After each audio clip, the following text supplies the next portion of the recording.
সাপ একটা বিষাক্ত প্রাণী, তার সবল দিলে তার বিষ নামান যায় ওজা দেয়। মানুষ তার থেকে আরও জঘন্য। মানুষের বিষ এরকম একটা জিনিস, সেটা না যায় ওজা দিয়ে নামানো, না যায় কোনো কিছু দিয়ে কমানো। সেটা সব সময় যার সাথে বিশ্বাসঘাতকতা, তার মনটা আস্তে আস্তে আস্তে আস্তে বিষাক্ত বানিয়ে বানিয়ে তারে নিঃস্ব করে তারে পথের ভিখারি বানিয়ে দিয়ে চলে যায়।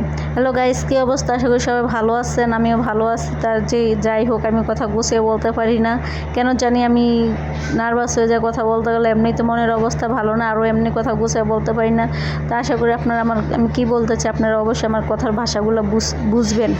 কারণ মানুষ এমন একটা জিনিস, সাপের থেকে অনেক খারাপ। সাপের বিষ নামানো যায়, কিন্তু মানুষের বিষ কখনো নামানো যায় না। তার বিষ এমন একটা জায়গায় গিয়ে আটকায়, সেই বিষটা কখনো ওই জায়গা থেকে নামানো যায় না।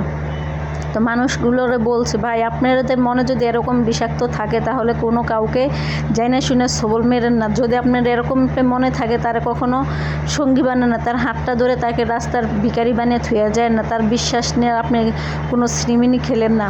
এই যে আমাকে দেখেন, আমি একটা লোকের বিশ্বাস করে আজকে আমি কী অবস্থায় দাঁড়িয়ে রয়েছি না, আমার কাছে কোনো কিছু না, আমার যা জায়গা আছে না। আমি এমনিই তো বলছি যে আমার ফ্যামিলি থাইকো, তারপরে নাই আমার কোনো সাপোর্টিংয়ের লোক না। আর একটা লোক আছে, সে তো আমারে কোনো সময় একটু শান্তি কি জিনিস দেয় না। তারপর তার সাথে সংসার করার জন্য অনেক চেষ্টা করছে, কিন্তু সে আমার সাথে এভাবে বিশ্বাসঘাতকতা করে আমি কখনো বুঝতে পারি না। আমার যে টাকা পয়সা গয়নাগাটি আসলে সব কিছু নিয়ে আমাকে নিঃস্ব করে থুয়ে চলে গেছে। তো যাই হোক, সে এতদিন ফোনটা বন্ধ করে রাখছে, আজকে হঠাৎ করে ফোনটা খুলে আমাকে কান্না করে বলতেছে, তুমি নাকি আমার নামে মামলা করছো, চিঠি করছো, এই করছো, সেই করছো, আমি মারা যাবো, জেলখানা থেকে আমি মরে যাব, আমি ফাঁসি দিয়ে মরে যাব, আমি কি করব, জেলে যাই, আমি জেলে যাইতে পারব না, আমি মরে যাব।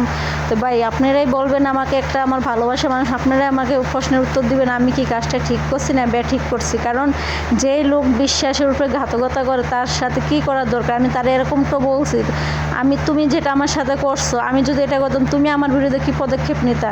আর তুমি যদি চাও মীমাংসা হতে তুমি আমার কাছে চলে আসো, এসে তোমার ভুল স্বীকার করো, আমার জিনিসগুলো বুঝিয়ে দাও, তাহলে আমি তোমার মামলা উঠিয়ে নেব। কিন্তু সে কখনো এগুলো স্বীকার যাইতেছে না, সে শুধু কান্না করতেছে, মানে আমাকে ভুলানোর চেষ্টা করতেছে। কিন্তু যতই ভুলাভুলি করুক, আমি আর ভুলবো না। আমি অনেক ভুলছি, মানুষের প্রতি অনেক মায়া দেখাইছে, অনেক দেখাইছে। আমি মানুষটার রাগ বেশি, কিন্তু আমার মায়া অনেক। মানুষ যদি একটু আমার সাথে নরম কথা বলে, আমি গইলা পড়েছি, এটাই মনে এখন ভালো হয়ে গেছে, এই মনে এর মতো মনে ভালো মানুষ পৃথিবীতে নাই। তো জানি না কীরকম মানুষ এরকমটা করে, মানুষ কীভাবে বিশ্বাস করবে, কীভাবে মানুষের সাথে থাকবে, আমি নিজেও জানি না। আমি তো এখন মানুষকে দেখলে ভয় পাই, এমনি তো আমার মনের ভিতরে ভয় কাজ করে সবসময় মানুষকে নিয়ে। এখন তো আরও ভয় করে, যে আমার ঘরের লোক সে আমার সাথে এরকমটা করছে, তাহলে আমি আর কারে বিশ্বাস করবো? এই দুনিয়াতে বিশ্বাস করার মতো কেউ নাই।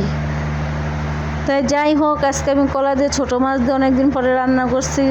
কথা বলতে বলতে অনেক কিছুই বলে ফেলেছে। এই রান্নাটাই কলাগুলো আনছিলাম সেদিন আজও পড়ে রয়েছে, যেহেতু আমি রান্না বাড়া করি না। তো একটা কলা আছে, আজকে ভাবলাম যে অনেক দিন ধরে খাওয়া দাওয়া হয় না, আমি শরীর অনেক অসুস্থ হয়ে গেছে, আমার শরীরে কোনো এনার্জি না, আমি দুর্বল হয়ে গেছি। যদি আপনাকে দেখাইতে পারতাম আপনাদেরকে, তাহলে বুঝতে পারতেন যে কি আপু কী দেখেছি।